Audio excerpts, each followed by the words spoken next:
Saya akan lanjut untuk membacakan pertanyaan selanjutnya dari pemirsa bernama Winolia. Selamat malam Pendeta Sabuin dan tim Tajam.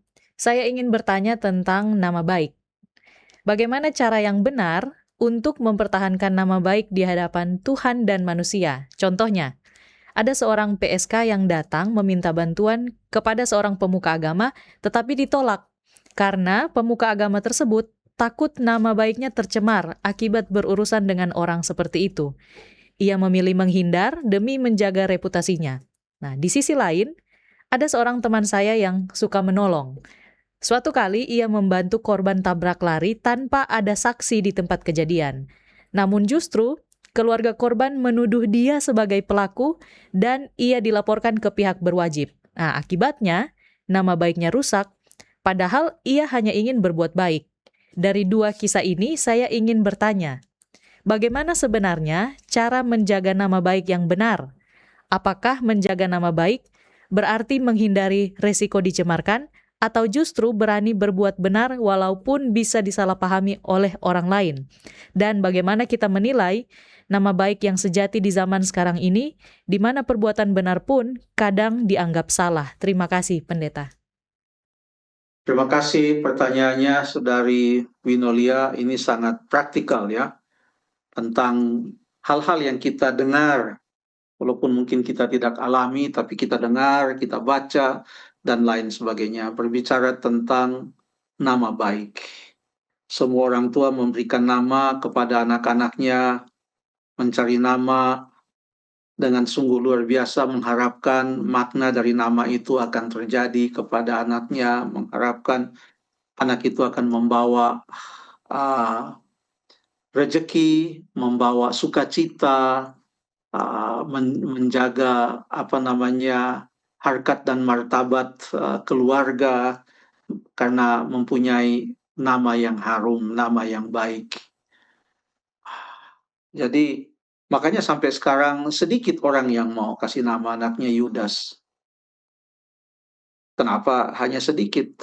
Jarang saya mendengar anaknya lahir lalu tanya, kelihatan ganteng ini bayi, siapa namanya? Namanya Yudas, Pak.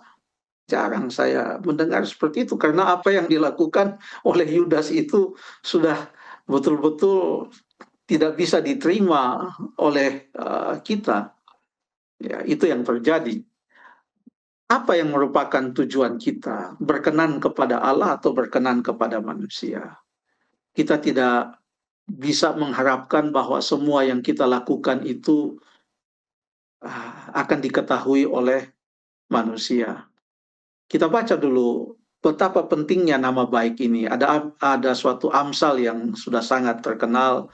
Tolong dibacakan Amsal ini dalam Amsal pasal yang ke-22 ayat 1. Amsal pasal yang ke-22 ayat 1. Amsal 22 ayat 1, nama baik lebih berharga daripada kekayaan besar. Dikasihi orang lebih baik daripada perak dan emas. Terima kasih, nama baik lalu kemudian dikasihi orang. Ya. Kadang-kadang kesalahpahaman itu bisa berubah menjadi suatu pemahaman, oh ternyata kami salah, sudah menganggap dia jahat, sudah menganggap dia bersalah. Setelah sekian waktu, sekian lama, baru kemudian orang menyadari, ternyata kami yang salah, dia yang benar. Ya, saya tidak tahu apakah pernah terjadi orang salah tangkap, bahkan diputuskan masuk ke dalam penjara, ternyata 5 tahun kemudian ditemukan, ternyata dia tidak bersalah. Lalu kemudian dipulihkanlah nama baiknya, diumumkan, dimasukkan ke media, lalu kemudian dibuat wawancara, ada pernyataan resmi, dan lain sebagainya. Itu kan di depan manusia. Ada ayat juga yang bagus untuk kita baca dalam Galatia pasal 1 ayat yang ke-10. Galatia pasal 1 ayat yang ke-10. Galatia pasal 1 ayat yang 10. Jadi bagaimana sekarang? Adakah ku cari kesukaan manusia atau kesukaan Allah? Adakah ku coba berkenan kepada manusia? Sekiranya aku masih mau mencoba berkenan kepada manusia, maka aku bukanlah hamba Kristus. Terima kasih. Jadi mana yang kita cari? Berkenan kepada Allah atau berkenan kepada manusia? Karena bisa saja kita menipu manusia, tapi kita tidak bisa menipu Allah. Dengan segala senyuman, kebaikan kita, kita memberi dan lain sebagainya, maka kita mempunyai nama yang sungguh luar biasa. Orang terkesan dengan perbuatan kita, tapi ingat Allah yang mengetahui kita. Sekarang mana yang kita mau pentingkan? Karena kita bisa manipulasi kalau itu untuk perkenanan manusia. Ya, tapi kepada Allah tidak bisa, karena Dia mengetahui hati, Dia mengetahui hati kita. Itulah yang terjadi bila mana kita mau berkenan kepada Allah. Itu yang paling utama, yaitu berkenan kepada Allah. Sebab kadang-kadang dalam hidup di dunia ini, untuk berkenan kepada manusia, kita harus melakukan hal-hal yang tidak berkenan kepada Allah supaya kita bisa berkenan kepada manusia. Untuk sekelompok manusia tertentu nama kita baik, tapi dalam waktu yang sama untuk sekelompok manusia tertentu nama kita tidak baik.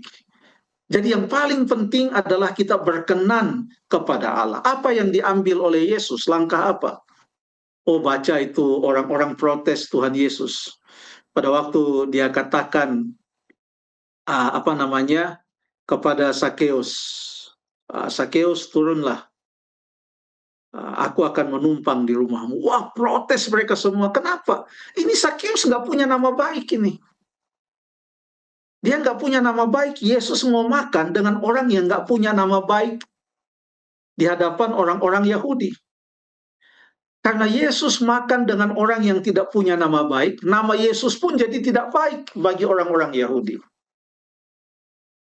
Ada juga kisah pada waktu Yesus sedang berada di rumah Simon yang baru saja sembuh dari penyakit kusta. Lalu datang seorang perempuan yang dikenal tidak baik.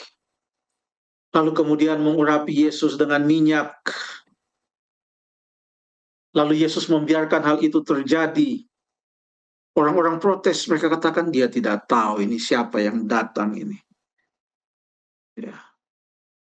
Yesus mengambil resiko nama baiknya atau namanya tidak baik di hadapan manusia.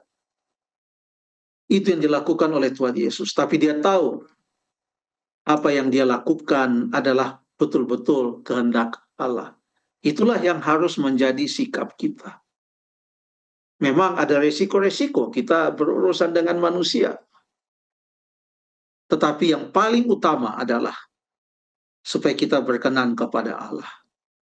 Supaya kita berkenan kepada Allah. Itu yang paling utama. Terima kasih.